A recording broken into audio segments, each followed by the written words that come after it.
ಇವತ್ತು ನಾವು ಸನ್ಮಾನ್ ನರೇಂದ್ರ ಮೋದಿ ಅವರು ಈ ದೇಶದ ಪ್ರಧಾನಮಂತ್ರಿಗಳಾಗಿ ಹಿಂದೊಮ್ಮೆ 2014ಕ್ಕೆ ಮೊದಲೇ ಬಾರಿ MP ಚುನಾವಣೆ ನಡೆದಂಥ ಸಂದರ್ಭದಲ್ಲಿ ಬಬಲೇಶ್ವರ ರಸ್ತೆಯಲ್ಲಿ ಐತವಾರ ಅಮಾವಾಸ್ಯತ್ತು ಶ್ರೀಶೈಲಕ್ಕೆ ಹೋಗಿದ್ರು ಭಾಳ ಮಂದಿ. ಅವಾಗ ಮಧ್ಯಾಹ್ನ 1 ಗಂಟೆಗೆ ಅವರ ಭಾಷಣ ಇತ್ತವಾಗ ಭಾಳ ಮಂದಿ ಅಂದರು ಐತವಾರ ಅಮಾವಾಸ್ಯೆ ಎಲ್ಲ ಶ್ರೀಶೈಲಕ್ಕೆ ಹೋಗ್ಯಾರ, ಫಂಕ್ಷನ್ ಹೆಂಗಾಗತ್ತಿರೋ ಅಂತಕ್ಕಂಥ ಮಾತಂದ್ರು. ಆದ್ರೆ ಸನ್ಮಾನ್ ರಮೇಶ್ ಜಿಗಜಿಣಗಿ ಅವರು ಅಂದ್ರು ಇಲ್ಲ ನೋಡಿ ಹೆಂಗಾಗತ್ತ. ಅವರು ಕೂಡ ವಿಶ್ವಾಸ ಇಟ್ಟಿದ್ರಿ ಜನತೆ ಮೇಲೆ. ಇದೇ ಜಿಲ್ಲೆ ಬಿಟ್ಟು ಅಲ್ಲಿ ಅವರು ಚಿಕ್ಕೋಡಿ ಲೋಕಸಭಾ ಸದಸ್ಯರಾಗಿದ್ರು ಅವರು. ಅವಾಗ ಅವತ್ತಿನ ಕಾರ್ಯಕ್ರಮ ಬಹಳ ಅದ್ದೂರಿಯಾಗಿ ಕಾರ್ಯಕ್ರಮ ಆಯ್ತು. 2014ರಾಗಿ ಏನು ಸನ್ಮಾನ್ ನರೇಂದ್ರ ಮೋದಿ ಪ್ರಧಾನಮಂತ್ರಿ ಆದರು. ಆಮೇಲೆ ಅವರ 2 ಅವಧಿಯಲ್ಲಿ ಆಗಿರ್ತಕ್ಕಂಥ ರೈಲ್ವೆ ಖಾತೆ ಎಲ್ಲ ಸಚಿವರುಗಳಿರ್ಬೋದು, ಇವತ್ತಿನ ರೈಲ್ವೆ ಖಾತೆಯ ಸಚಿವರಾಗಿರ್ತಕ್ಕಂಥ ಅಶ್ವಿನಿ ವೈಷ್ಣವ್ ಇರ್ಬೋದು, ಮತ್ತು ರಾಜ್ಯ ಸಚಿವರಾಗಿರ್ತಾರೆ ಸೋಮಣ್ಣ ಅವರು ನಮ್ಮ ರಾಜ್ಯದ ರಾಜ್ಯ ಖಾತೆ ರೈಲ್ವೆ ಸಚಿವರಾಗಿದ್ದಾರೆ.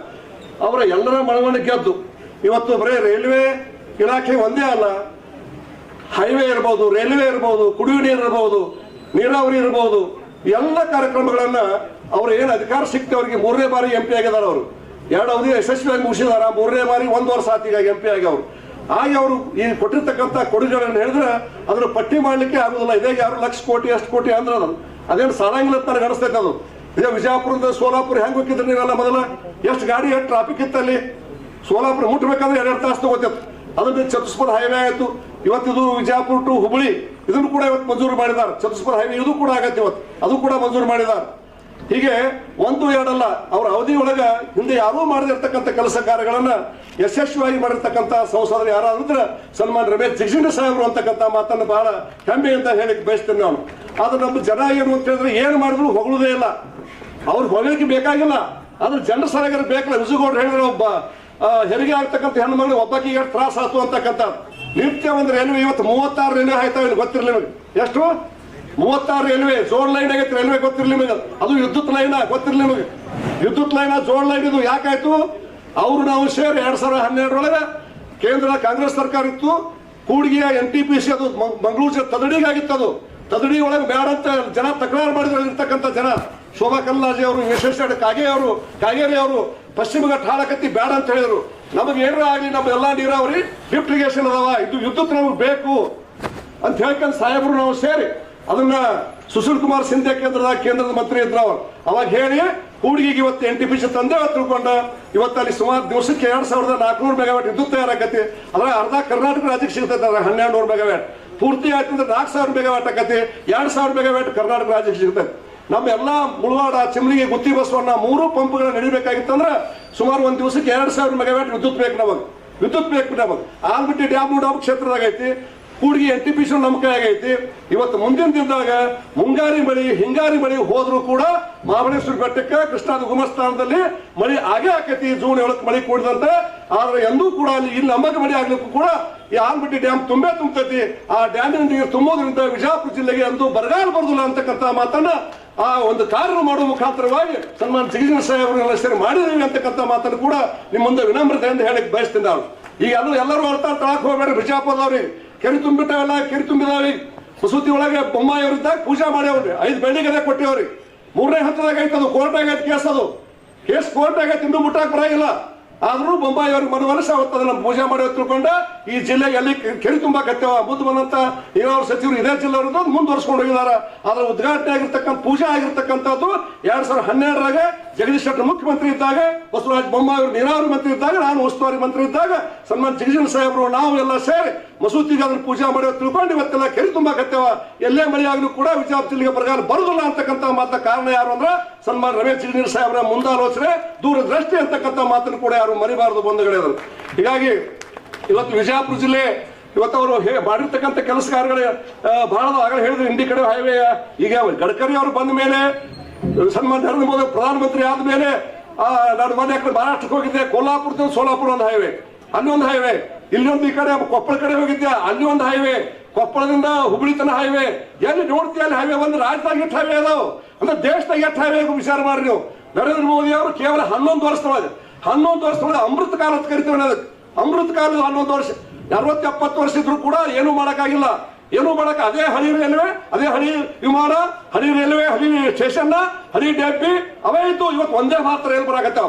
ವಿಮಾನಕ್ಕಿಂತ ಸ್ಪೀಡ್ ಹೋಗಿ ರೈಲ್ ಬರಾಕತ್ತಾವ. ವಿಚಾರ ಮಾಡ್ರಿ ನೀವು.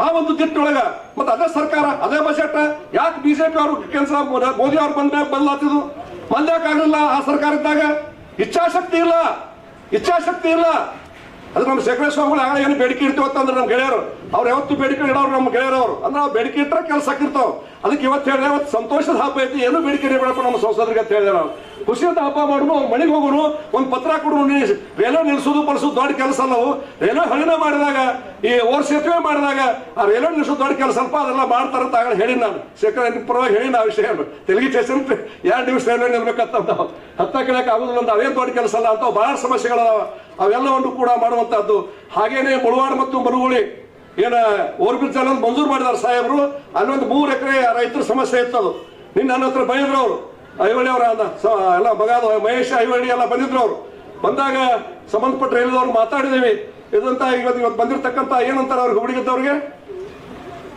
ಮಹೇಶ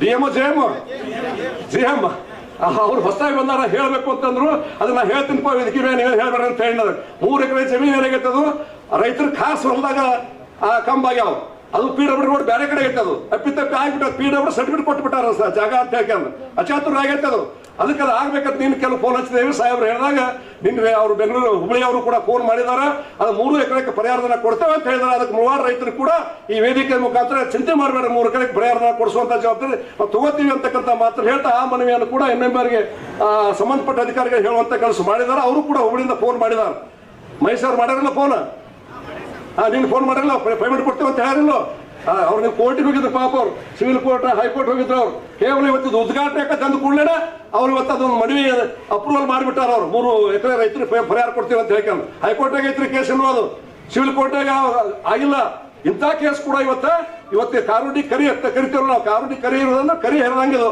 ಅಂದ್ರೆ ಆ 3 ಎಕರೆ ಪೇಮೆಂಟ್ ಕೂಡ ಇವತ್ತು ಕರಿ ಜಗದೀಶ್ ಸಾಹೇಬ್ರು ಕರಿ ಹರಿದಾರ ಅಂತಕ್ಕಂಥ ಮಾತನ್ನು ಕೂಡ ಹೇಳಕ್ ಬಯಸ್ತೇನೆ ನಾನು ರೈತರ ಭಾಷೆದಾಗ ಹೇಳ್ಬೇಕಂದ್ರೆ ಅದು ನಾನು ಭಾಳ ರೂಪಾಯಿನಾಗ ಸುತ್ಕೊಂಡ್ ಬಂದಿವಿ ಅಂದ್ರೆ ಅವ್ರು ಎಲ್ಲರ ಕತೆ ಶಿವತೆ ನನಗೆ ಭಾಳ ಅವಶ್ಯಕತೆ ಮರ ಅಂತ ಹೇಳಿದಾನ ನಾ ಬಿಜಾಪುರ ಬರ್ಬೇಕಾದ್ರೆ ಇಲ್ಲಿ ಬಂದಿತ್ತಂದ್ರೆ ಒಂದು ರೈಲ್ವೆ ಬತ್ತಂದ್ರೆ ಒಮ್ಮೆ ಅಕಸ್ಮಾತ್ ಟ್ರಾಫಿಕ್ ಕಡಿಮೆ ಇತ್ತಂದ್ರೆ ಒಂದು 10-15 ನಿಮಿಷದಾಗ ಬಿಡ್ತಾರ ಅಕಸ್ಮಾತ್ ಒಬ್ಬ ಬಾಪುರ್ ಮುಂದೆ ಹೋಗ್ಬೇಕಾದ್ರೆ ತಾಟ ಗಾಡಿ ಹಚ್ಚಿಬಿಟ್ಟಂದ್ರೆ ಮುಗಿದೋದ್ ಕತೆ ನಮ್ಮದು ಒಂದೊಂದು ತಾಸು ಕಡ್ಲೆ ಕುಳ್ಳ ಆಗುದಿಲ್ಲ ಇದು ಸಿಕ್ಕಾಪಟ್ಟಿ ಗಾಡಿ ಆಗಿದಾವೆ ಇಲ್ಲೊಂದು ಎಲ್ಲ ಹೈವೇ ಹೆಚ್ಚು ಹೈವೇ ಇಲ್ಲ ಇಲ್ಲಿ ಗಾಡಿ ಆಗಿದಾವೆ ಇಲ್ಲಿ ಹೀಗಾಗಿ ಈ ಒಂದು ರೈಲ್ವೆ ಸೇತುವೆ ಬಹಳ ಉಪಕಾರಿ ಜನೋಪಕಾರಿ ಆಗಿರ್ತಕ್ಕಂಥ ಪ್ರಚಾರ ಕೂಡ ನೀವು ಮಾಡ್ಬೇಕಾಗತ್ತೆ ಪ್ರಚಾರ ಮಾಡಕ್ಕೆ ಏನು ಗಂಟು ಹೋಗತ್ತೆ ನಿಮಗೆ ಒಂದು ಕೆಲಸ ಮಾಡೋದು ಏನು ಹಾಕತ್ ಹೇಳ್ರಿ ಓಟ್ ಎಲ್ಲರೂ ಹಾಕ್ರಿ ನೀವು ಮಾತು ಬೇರೆ ಮಾಡೋರು ಶಬಾಷ್ ಕೊಟ್ಟರು ಮತ್ತೊಂದು ಕೆಲಸ ಮಾಡ್ತಾನವ ರಾಜಕಾರಣಿ ಇರಲಿ ಯಾರೇ ಇರಲಿ ಮನುಷ್ಯರ ಸ್ವಭಾವ ಅದು ಮಾಡೋರಕ್ಕ ಬಡತಂದಿದ್ರು ನಾವೆಲ್ಲ ಮಾಡೋರಕ್ಕ ಬಡವ್ರು ನಾವೆಲ್ಲ ಬಿಜಾಪುರದವ್ರು ಬಡವ್ರು ಆಗ್ಬಾರ್ದು ಎಂದು ಬಡವ್ರು ಹೊಗಳಕ್ಕೆ ಎಂದು ಬಡವ್ರು ಆಗ್ಬಾರ್ದು ಒಳ್ಳೆ ಕೆಲಸ ಮಾಡಿದ್ರೆ ನಮ್ಮ ವೈರಿ ಇರಲಿ ನಮ್ಮ ಕೊಲೆ ಮಾಡೋ ಬರಲಿ ಚಲೋ ಮಾಡೋರು ಹೆಮ್ಮೆಯಿಂದ ನಮ್ಮ ದುಬ್ಬ ಚಪ್ಪರಿಸ್ಬೇಕು ನಾವು ಈ ಒಂದು ದೊಡ್ಡ ಗುಣ ಕೂಡ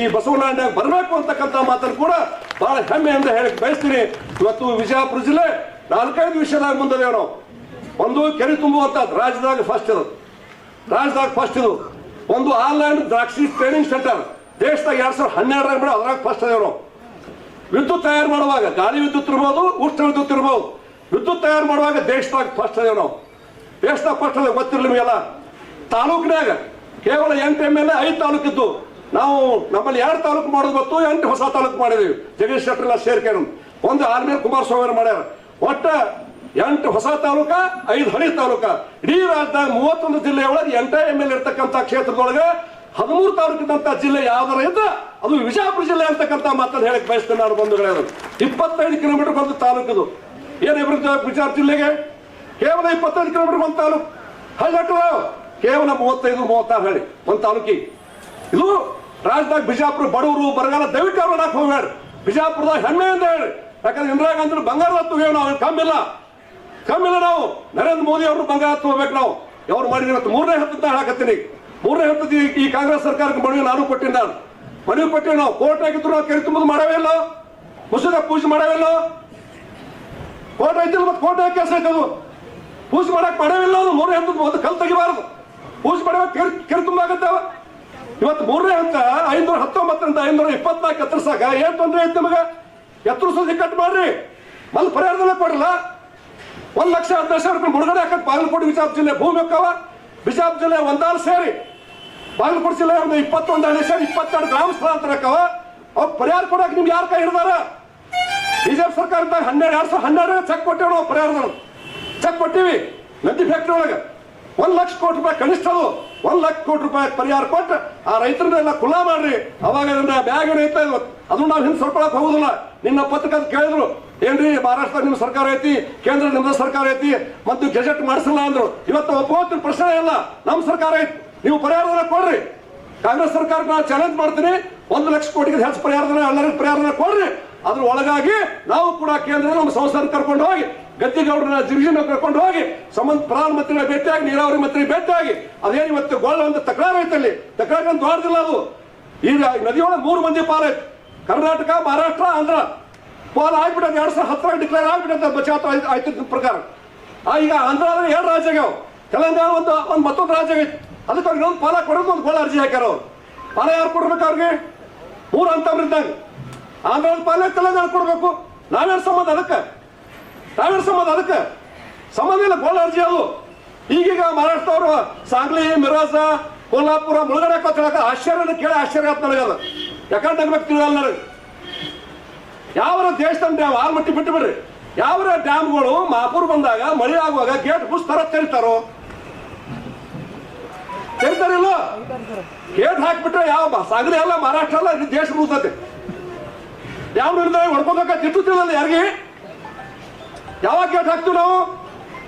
ಒಳ ಹರಿವು ಕಡಿಮೆ ಆದಾಗ, ಮಳೆ ಕಡಿಮೆ ಆದಾಗ, ಇನ್ನೇನಪ್ಪ ನೀರು ಕಡಿಮೆ ಆಯ್ತು ಅಂದಾಗ ಗೇಟ್ ಹಾಕ್ತೀವಿ. ನಮ್ಗೆ 19 ಬೇಕಾ 19 ಇಟ್ಕೋತೀವಿ, 20 ಬೇಕಾದ್ರೂ 24 ಇಟ್ಕೋತೀವಿ. ಇದು ಎಲ್ಲಾ ಡ್ಯಾಮಿಗೆ ಇರ್ತಕ್ಕಂಥ ವ್ಯವಸ್ಥೆಗಳು. ಇವೆಲ್ಲ ತಕರಾರು ಕರೀತಾರೆ ಯಾರ? ಸಿಮೆಂಟಿನ ಆಯುಷ್ಯ ಐತಿ ಕೇವಲ ಒಂದು 100 ವರ್ಷ. ಅಡಿಗಲ್ಲಿ 60 ವರ್ಷ ಸಾಧ್ಯವತ್ತ. ಈ ಜಜ್ಮೆಂಟ್ ಕೊಡಕ್ಕೆ ಒಂದು 20 ವರ್ಷ ಅಂತಂದ್ರ 100 ವರ್ಷ ಡ್ಯಾಮ್ ಕೆಡಬೇಕಂತ ಕಾರಣ ಐತಿ ಜಗತ್ತಿನೊಳಗೆ. 50 ವರ್ಷ ಹಂಗ ನೀರು ಹಾಸ್ಕೊಳ್ಳೋದು, 50 ವರ್ಷ ರಿಪೇರಿ ಮಾಡಿ ನೀರು ಹಾಸ್ಕೋಬೇಕು ಡ್ಯಾಮ್ಗಳು. 50 ವರ್ಷ ಕೆಡಬೇಕಂತ ಕಾರಣ ಐತಿ, ಜಗತ್ತಿನ ಕಾರಣ ಐತಿ ಅದು. ಇದು ಅರಿವಿಲ್ಲ ಯಾರಿಗೆ? ಏನ್ ಡ್ಯಾಮ್ ನಮ್ಮ ಸಲ ಕಟ್ಟಿದ್ದು ಡ್ಯಾಮ್ ಇದು? ನಮ್ಮ ಸಲ ಏನೂ ಇಲ್ಲ ಡ್ಯಾಮ್ ಇದು. ಪಕ್ಕದ ಗುಲ್ಬರ್ಗ ಮತ್ತು ರಾಯಚೂರು ಜಿಲ್ಲೆ ಕಟ್ಟಿರ್ತಕ್ಕಂಥ ಡ್ಯಾಮ್ ಇದು. ಆಲ್ಮಟ್ಟಿ ಡ್ಯಾಮ್ ತೆಗ್ನಾಗೈತಿ, ಭೂಮಿಗಿಂತ ತೆಗ್ನಾಗೈತಿ ಅದು. ಕೆರೆ ಡ್ಯಾಮ್ ಕಟ್ಟಬೇಕಾದ್ರೆ ಎತ್ತರದಾಗ ಕಟ್ತಾರೆ, ನೀರು ತಾಳೋಬ್ರ ಕೆನಾಲ್ದಾಗ ಪಂಪ್ ಹಚ್ಚಬಾರ. ಅದಕ್ಕೆ ಪಂಪ್ ಹಚ್ಚ ಡ್ಯಾಮ್ ಅಂತ ಕರೀತಾರೆ. ಅದಕ್ಕೆ ಯಾರ ಆವೈತೆ ಡ್ಯಾಮ್? ನಮ್ಮ ಹಿರಿಯರು ತಪ್ಪು ಮಾಡಿಬಿಟ್ಟಿದ್ದಾರೆ. ವೀರೇಂದ್ರ ಪಾಟೀಲ್ ತಮ್ಮ ಜಿಲ್ಲೆಗೆ ಇರಬೇಕು ಮಾಡ್ಕೊಂಡಿದ್ದಾರೆ. ಇನ್ನು ನಮ್ಮ ಕರ್ತವ್ಯ ಐತದು. 3ನೇ ಹಂತ ಯಾವ ಕಾಲಕ್ಕೂ ಬಿಡುದಿಲ್ಲ. ನಮ್ಮ ಸಂಸದರು ನಾವೆಲ್ಲ ಸೇರಿ, ಬಿಜೆಪಿ ಕಾರ್ಯ ಅಷ್ಟೇ ಅಲ್ಲ, ವಿಜಯಪುರ ಜಿಲ್ಲೆ ಎಲ್ಲ ರೈತರು ಸೇರಿ ನಮ್ಮ ಕೇಂದ್ರದ ಮನವೊಲಿಸ್ತೀವಿ, ಅದನ್ನ ಗೆಜೆಟ್ ಮಾಡಿಸ್ತೀವಿ. ನೀವು ರಾಜ್ಯ ಸರ್ಕಾರ ಸಿದ್ದರಾಮಯ್ಯ ಅವರೇ, ಡಿ ಕೆ ಶಿವಕುಮಾರ್ ಅವರೇ, ಮಂತ್ರಿಗಳೇ, ನೀವು ಒಂದು ಮೀಟರ್ ಎತ್ತರಿಸ್ತೇವೆ ಅಂತೀರಿ. 1 ಮೀಟರ್ ಎದಕ್ಕೆ ಬರ್ತಾವು? ಗುಬ್ಬಿ ಜಳಕ ಮಾಡಕ್ ಆಗುದಿಲ್ಲ. ಗುಬ್ಬಿಗೆ 25 ಲಕ್ಷ ಎಕರೆ ನೀರು ಹಾಸ್ಬೇಕು ನಾವು. ಊರಿಂದ ಉಳವಾಡ, ಚಿಮ್ಮನಿಗೆ, ಗುತ್ತಿ ಬಸವಣ್ಣದಿಂದ 25 ಲಕ್ಷ ನೀರು ಹಾಸ್ಬೇಕಾದ್ರೆ 524 ಆಗ್ಬೇಕು. ಅವಾಗ ನಾವು ಭೂಮಿ ಕಳ್ಕೊಂಡದಕ್ಕ, ಮನಿ ಕಳ್ಕೊಂಡದಕ್ಕ ಸಾರ್ಥಕ ಆಗೈತಿ. ತಾವ್ ಏನು ನೀರು ಹಾಸೋದು ಬೇಡ್ರಿ. ಗಡ್ಡಿಗಳು ಅಂತಾವಿದ್ದು ಅದು ಬೆಳೆ ಬೆಳಿತಿತ್ತು, ನೀರ ಬೇಡ ಹೋಗ್ತೆ. ಯಾಕೆ ಕಳ್ಕೊಂಡೇವಿ? ಇನ್ನೊಬ್ರು ಉದ್ದಾರಕ್ಕೆ ನಾವು ಸುಮ್ಕುತ್ತೀವಿ. ಅವಾಗ ನಮ್ಮಂತವ್ರು ಯಾರು ಇದ್ದಿದ್ದಿಲ್ಲ. ದೊಡ್ಡ ಅನಾಹುತ ಅನ್ಯಾಯ ದೇಶ ಜಿಲ್ಲೆಗೆ ಆಗೈತಿ. ಮುಂದೆ ಅನ್ಯಾಯ ನಾವು ಬಿಟ್ಟು ಕೊಡುದಿಲ್ಲ.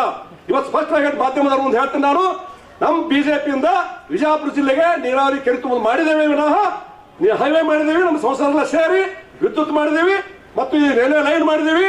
ಆದ್ರೆ ನೀರಾವರಿಯಿಂದ 524ಕ್ಕೆ ಆಗ್ಬೇಕಾಗೈತಿ. ನಮ್ಮ ಪಾತ್ರ ಏನೈತಿ? ನಮ್ಮ ಸಂಸದರು ನಮ್ದು ಸೇರಿ, ಕೇಂದ್ರ ಮತ್ತು ರಾಜ್ಯ ಸೇರಿ, ಕಾಂಗ್ರೆಸ್ ಅವ್ರ ಪಾತ್ರ ಏನೈತೆ ಅವ್ರು ಮಾಡ್ಲಿ, ನಮ್ಮ ಪಾತ್ರ ನಾವು ಮಾಡ್ತೀವಿ ಅಂತಕ್ಕಂಥ ಮಾತನ್ನ ಹೇಳಿ ಮತ್ತೊಮ್ಮೆ ಈ ಓವರ್ ಬ್ರಿಡ್ಜ್ ಮಾಡಿರ್ತಕ್ಕಂಥ ನಮ್ಮ ಸಂಸದರಿಗೆ, ಸನ್ಮಾನ್ಯ ಕೇಂದ್ರದ ನಮ್ಮ ದೇಶದ ಹೆಮ್ಮೆಯ ಪ್ರಧಾನಮಂತ್ರಿ ಆಗಿರ್ತಕ್ಕಂಥ ನರೇಂದ್ರ ಮೋದಿ ಅವರಿಗೆ, ರೈಲ್ವೆ ಸಚಿವರಾಗಿರ್ತಕ್ಕಂಥ ಅಶ್ವಿನಿ ವೈಷ್ಣವ್ ಅವರಿಗೆ, ರಾಜ್ಯ ರೈಲ್ವೆ ಸಚಿವರಾಗಿರ್ತಕ್ಕಂಥ ಸೋಮಣ್ಣನ್ ಅವರಿಗೆ ಮತ್ತೆಲ್ಲರಿಗೂ ಕೂಡ ಧನ್ಯವಾದಗಳನ್ನ, ಅಭಿನಂದನೆಗಳು ಹೇಳಿ ನಾನು ಮಾತನ್ನು ಮುಗಿಸ್ತಾ ಇದ್ದೇನೆ. ಜೈ ಹಿಂದ್, ಜೈ ಕರ್ನಾಟಕ.